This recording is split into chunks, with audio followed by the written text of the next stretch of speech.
Supreme court ने मखसूस नशिस्तें तहरीक इंसाफ को देने का हुक्म दे दिया। पेशावर हाई कोर्ट और इलेक्शन कमीशन के फैसले गैर कानूनी करार।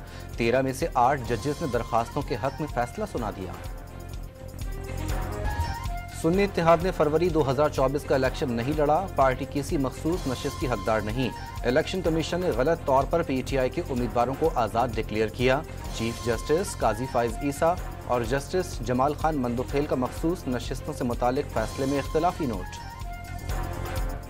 किसी फैसले की गलत तशरीह नहीं की। इंट्रा पार्टी इलेक्शन की दुरुस्त करार नहीं दिया।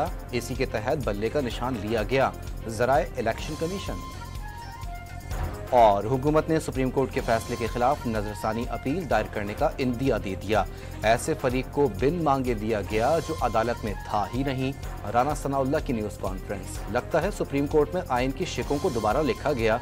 वजीर कानून का रद्द अमल।